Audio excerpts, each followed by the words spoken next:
All right, Alexander, let's talk about the meeting between Russian President Vladimir Putin and Belarus President Lukashenko, which took place in Moscow. So we have these meetings taking place.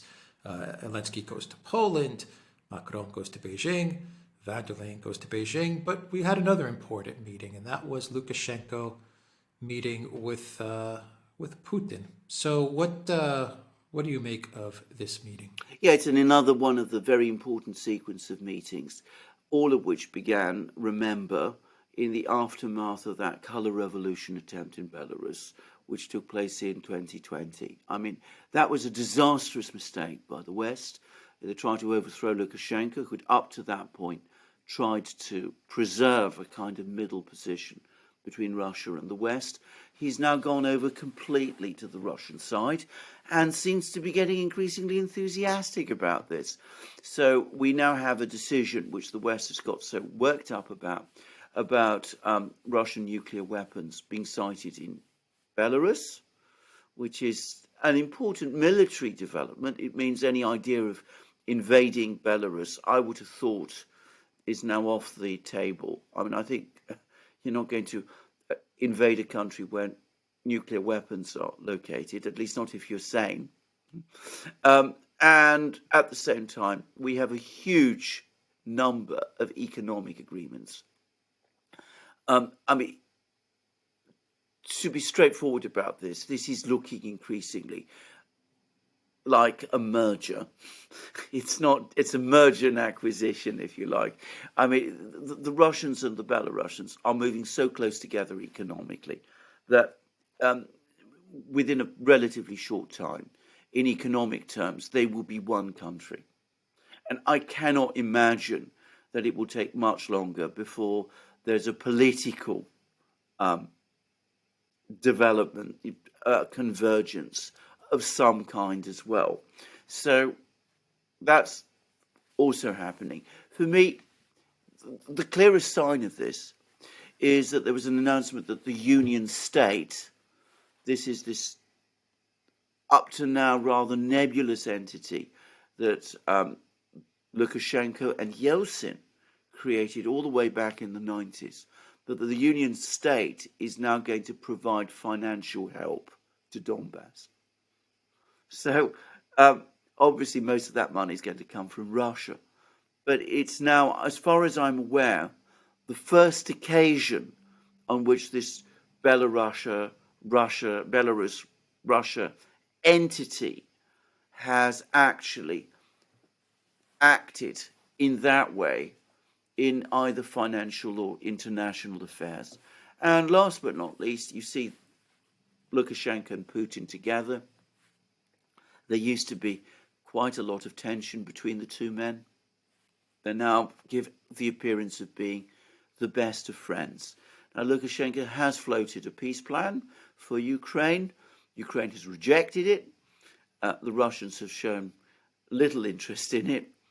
But anyway, it was Lukashenko talked about it. The Russians say if things change in Ukraine, they might look at it again. But Yeah, but that's what that's all about. It seems to be. Carry on. yeah. Lukashenko also brought up the prospects of a Polish invasion into Belarus Yes. and into the west of Ukraine. I mean, Lukashenko must have known something, or maybe had some intel about some chatter that was going on in Poland for him to bring Yes. it up again. He's brought it up multiple times. I mean, Yes. maybe it's Lukashenko bluffing as well. Yes. I mean, who's to say?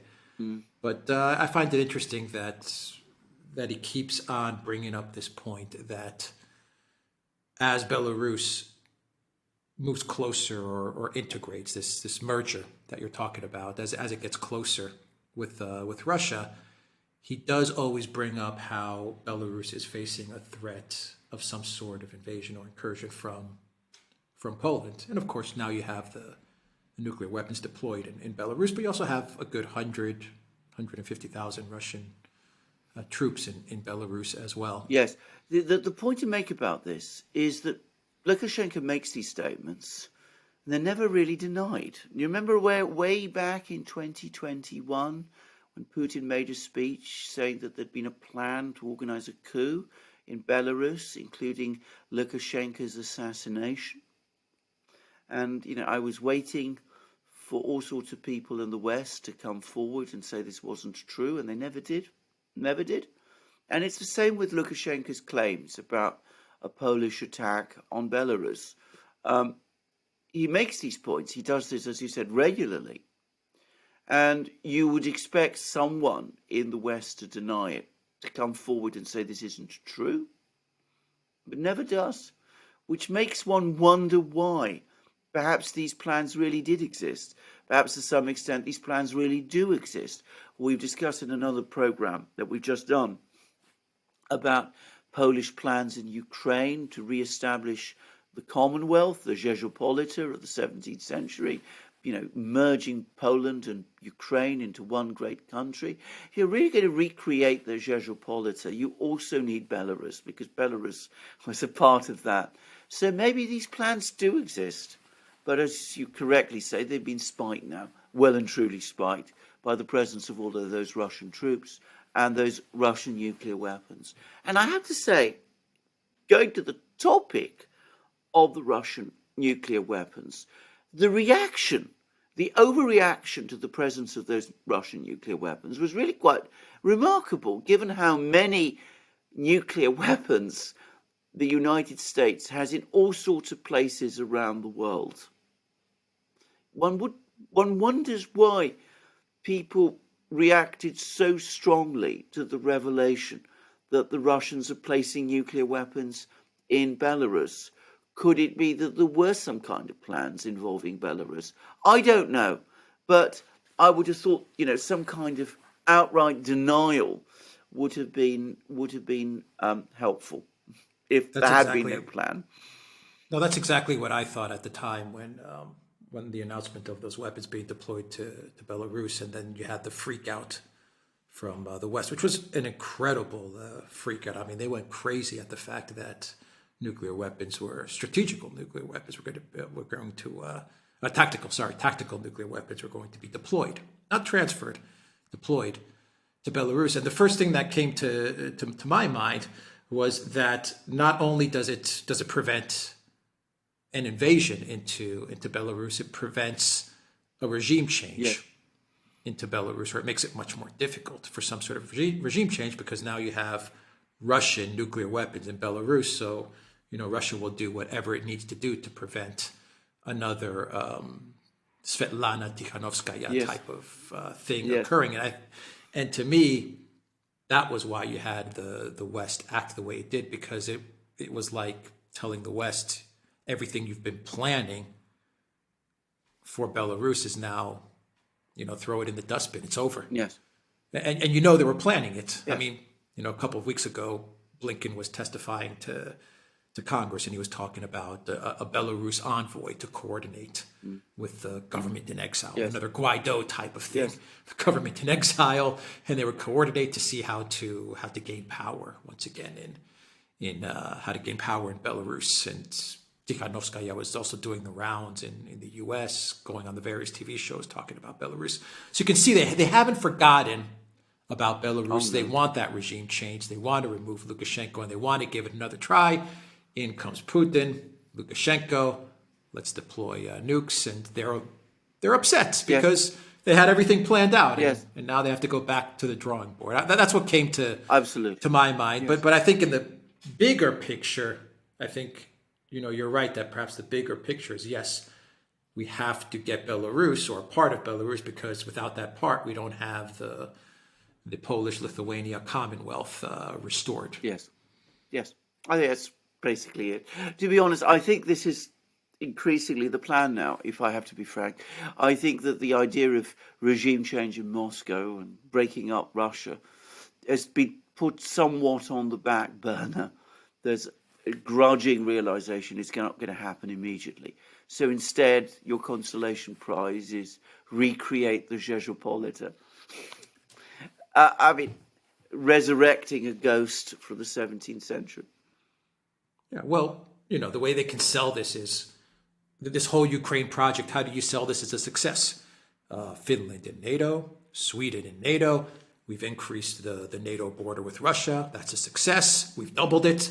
That's a success. And you get this new this new commonwealth, an old commonwealth, which is reconstituted, you figure out a way to incorporate whatever is left of Ukraine into that commonwealth. You give regime change another go in Belarus. That would be considered a success if you can figure that out as well. And that's how you sell Project Ukraine as a win. And you know, I believe that what's happening in the west of Ukraine right now, with the destruction of the Ukraine Orthodox Church, specifically in Lviv, and we had the Lviv mayor come out and say yesterday in a statement, we have officially destroyed the Ukraine Orthodox Church. It's no more. I mean, he was happy about it. He's like, mission accomplished. To me, hints at the fact that they want to erase whatever Russian presence was in the West, whatever small Russian presence was in the West. They want to erase it so that they can prepare this new entity. Exactly right. Of course, what they're doing, because remember, Belarus is an Orthodox country connected to the Russian Orthodox Church again. It's, they're all part of the same world. These attacks on the Orthodox Church are, of course, consolidating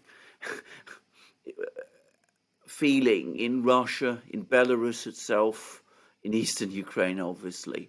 So on the one hand, it does prepare the ground, as you rightly say, for this cleansing of Russian influence, this purification, as they would say, and consolidation around Western churches and all that kind of thing. But against that, what it's more practically doing in the immediate terms is that it's persuading Russians again that it's not just a geopolitical conflict.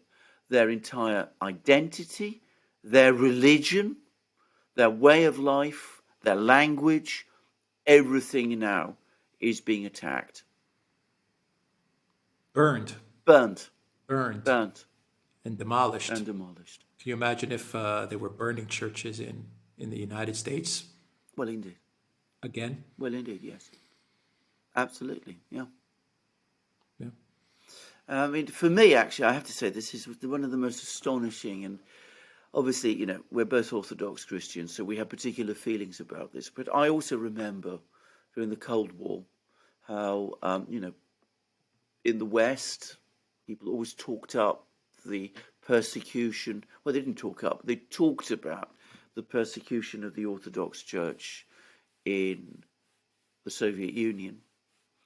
And now we see in Ukraine exactly the same things happening to the Orthodox Church there that happened in the Soviet Union, especially during the two big anti-religious campaigns in the 1920s and in the late 1950s.